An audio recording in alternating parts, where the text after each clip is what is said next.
저는 환자하고 상담하면서 임상시험 참여를 굉장히 자주 권하고 있습니다.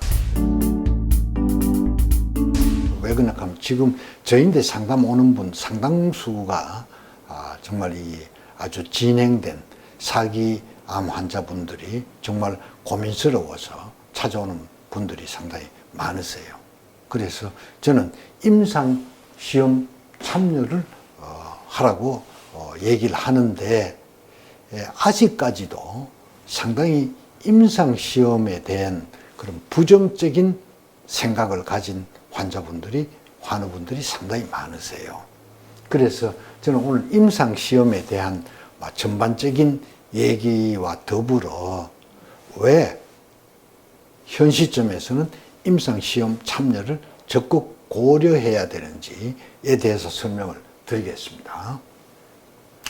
실제로 우리 이제 임상시험, 지금 대학병원에서 엄청 많이 하고 있습니다. 그런데 실제로 그렇게 간단하게 그냥 몇 가지 실험만으로 임상실험이 허가받고 진행되는 것이 절대로 아닙니다.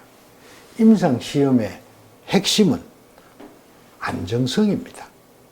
유효성은 뒤따라오는 겁니다.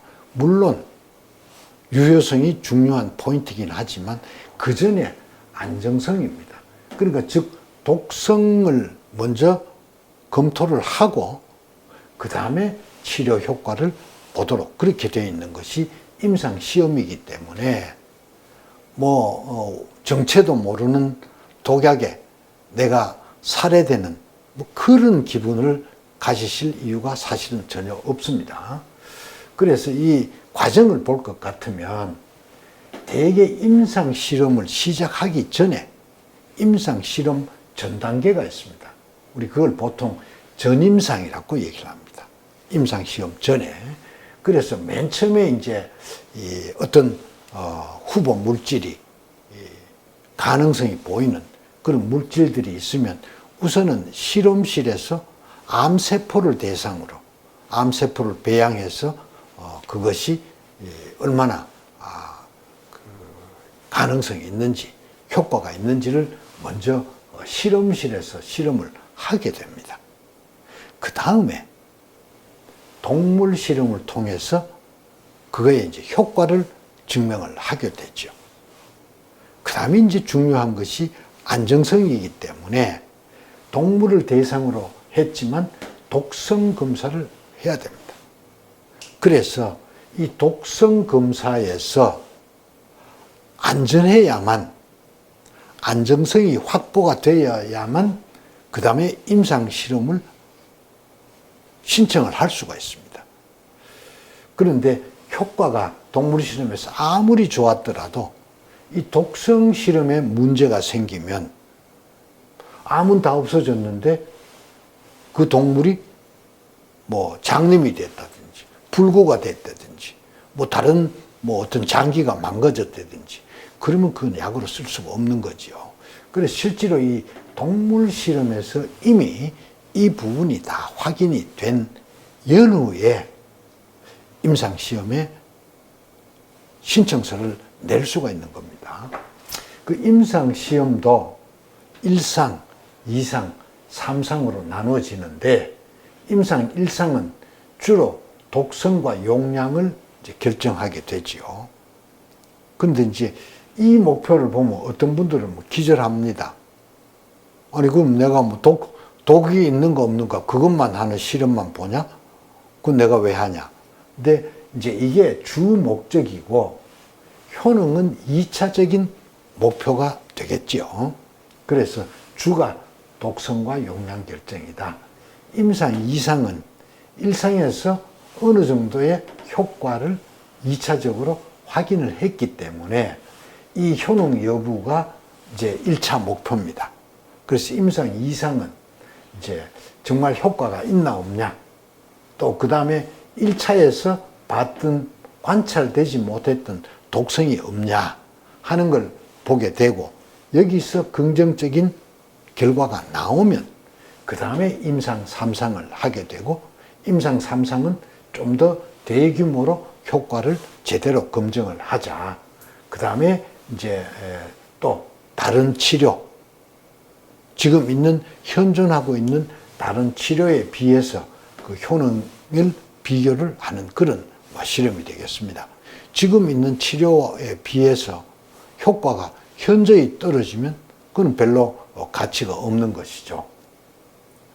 그래서 이것이 이제 그동안 쭉 해왔던, 지금도 하고 있는 임상시험의 그냥 대충 개념이라고 얘기를 하게 되겠습니다.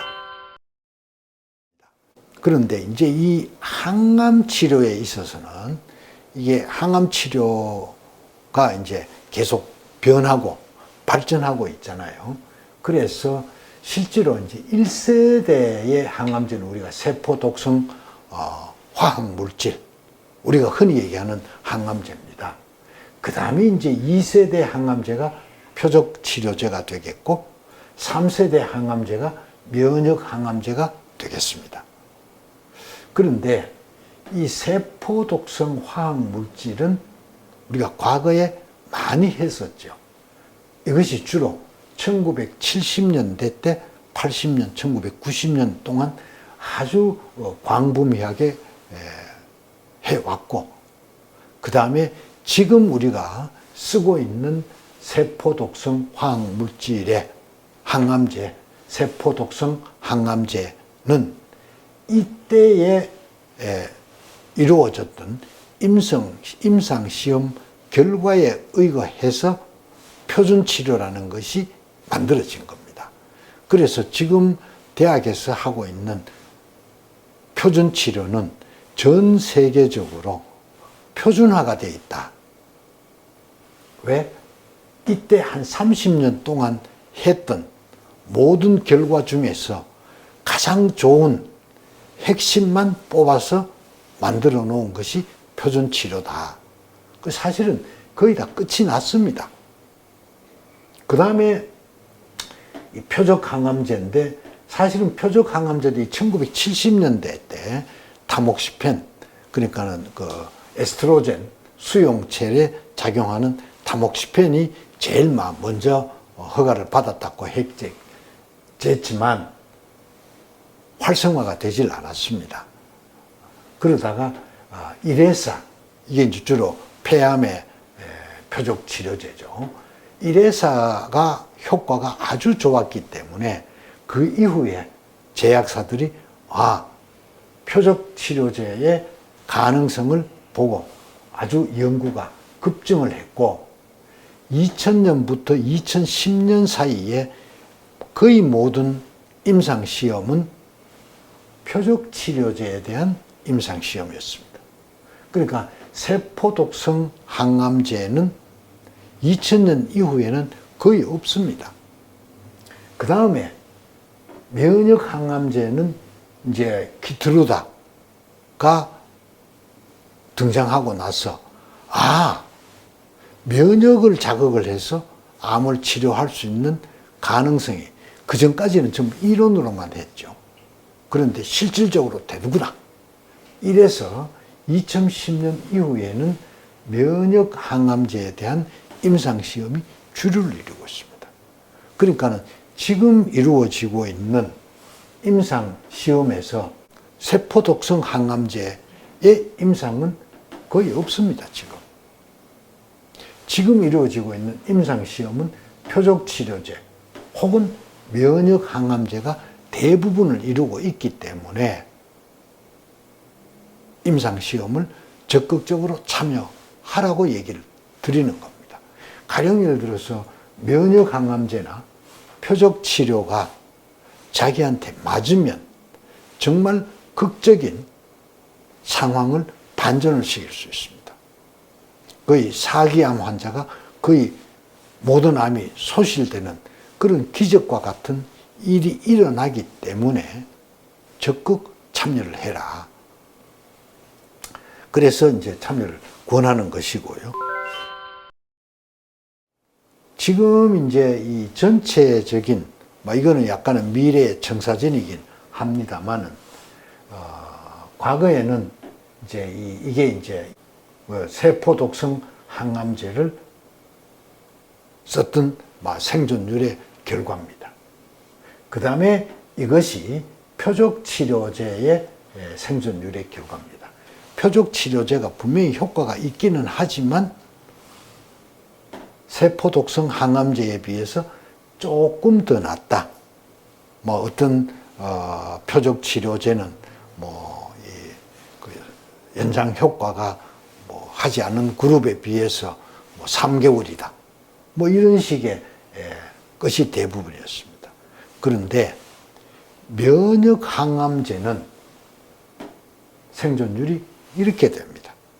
물론 여기가 우리가 이제 거의 키트루다 같은 경우는 30%지만 여기에 비해서는 현저한 치료 효과의 발전이 와 있습니다. 그리고 지금 하고 있는 임상시험의 상당 부분이 이 면역항암제, 효과가 입증된 면역항암제와 효과가 입증된 표적치료제 두 가지를 겸해서 치료 효과를 이렇게 끌어올리는 그런 임상시험들이 상당히 많이 진행되고 있기 때문에, 그러나 임상실험은 궁극적으로는 제약회사가 자기의 약을 많이 팔기 위해서, 효과를 증명하기 위해서 모든 돈을 다 대기 때문에 임상시험에 참여하고 싶다고 해서 다 참여되는 건 아닙니다.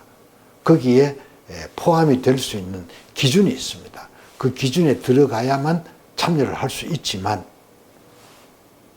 자기한테 잘 맞는 임상시험인 경우에는 이런 효과도 기대해 볼 수 있는 그런 매우 희망적인 그런 시험들이 지금 많이 진행되고 있기 때문에 일반적인 항암 치료에 한계가 있으신 분들은 임상시험 참여를 적극 고려하는 것이, 검토하는 것이, 또 찾아보는 것이 가장 현명한 선택이라고 저는 그렇게 생각을 해서 이 영상에서도 보시는 환우분들도 임상시험에 대한 것을 적극 찾아보고 검토하셔라 라고 부탁을 드립니다.